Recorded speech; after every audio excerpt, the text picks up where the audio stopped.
Et c'est sûr que cette revue de presse, il figurera bien sûr le cas de la Covid, mais on va démarrer avec les élections législatives du 6 mars prochain. Ça bouge au PDCI.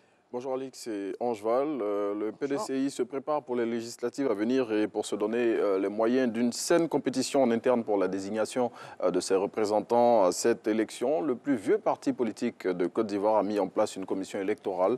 Le Nouveau Réveil présente cette structure qui est dirigée par le ministre Émile Constant Bombé, révèle le mode de désignation des candidats du PDCI et fait cas des recommandations particulières d'Henri Konan Bédié.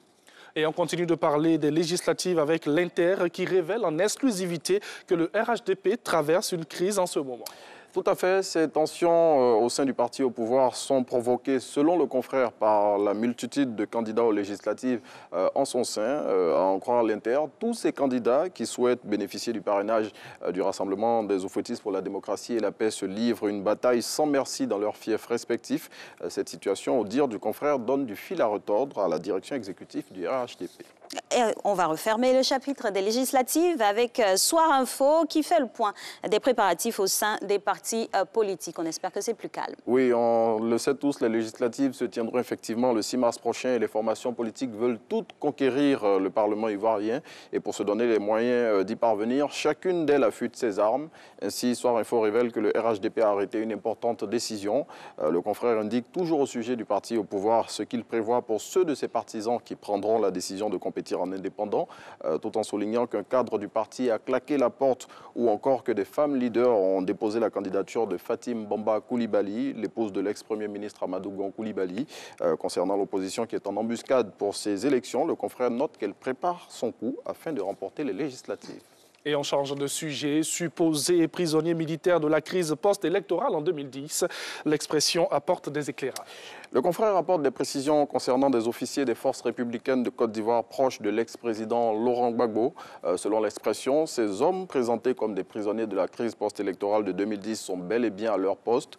Pour étayer ses propos, le confrère présente une liste de ces officiers pro-Gbagbo qui ont été promus récemment par le chef de l'État, Alassane Ouattara. Et on fait une descente à l'ouest du pays où des violences se sont fait entendre récemment. Les populations exigent le désarmement des Dozo. Tout à fait. Après les affrontements meurtriers qui ont secoué la sous-préfecture de Guézon en fin de semaine passée, ces populations demandent le désarmement des Dozo et la levée des barrages érigés par ceux-ci dans leur localité. Les populations qui ont exprimé cette requête au cours d'une rencontre qui s'est tenue récemment ont demandé au procureur de la République de s'autosaisir de ce dossier afin que toute la lumière soit faite sur cet événement qui a causé la mort de 7 personnes et de nombreux dégâts matériels. Plus de précisions dans l'Inter. Et vous l'avez si bien signifié, Alix, lutte contre le coronavirus. Maintenant, le ministère du Commerce, le ministre du Commerce et de l'Industrie lance un appel aux responsables d'établissements commerciaux. Oui, face à la résurgence plutôt du Covid-19, le ministre Souleymane Diarra-Souba, selon l'expression, invite les gestionnaires d'établissements commerciaux au respect des mesures sanitaires dans les espaces conformément aux dispositions arrêtées par le gouvernement et relatives aux établissements commerciaux publics accueillant du grand monde. La santé nous étreint toujours et on reste dans ce domaine-là. On s'intéresse maintenant à un mouvement de grève qui est annoncé dans les CHU, hôpitaux et centres de santé en début de semaine prochaine. Oui, il faut savoir qu'après 4 mois de grève sans résultat, les ex-agents déflatés de la santé ont décidé de durcir le ton pour réclamer leur prime Covid-19. Selon les meneurs de cette activité qui ont été interrogés par Soir Info, cette grève qui débutera le lundi prochain se fera sans service minimum et s'étendra sur toute l'étendue du territoire national. Et terminons avec un mot d'éducation. Suppression des frais COGES. Des parents d'élèves exigent le remboursement des sommes versées. Oui, ce sont les parents d'élèves du lycée moderne de Sakassou qui exigent la restitution des sommes versées avant l'annonce par le chef de l'État de la suppression de ces frais. Selon Le Matin, depuis la reprise des cours ce lundi, ces parents d'élèves défilent dans l'établissement pour réclamer leur dû. Va falloir suivre cette affaire avec beaucoup d'assiduité, effectivement. Et soit dit en passant, je crois qu'on est toujours sur le régime de la monogamie en Côte d'Ivoire. n'est-ce pas? Ça n'a pas encore changé. Pourquoi cette question? Je pense que les téléspectateurs et nous-mêmes sachons pourquoi.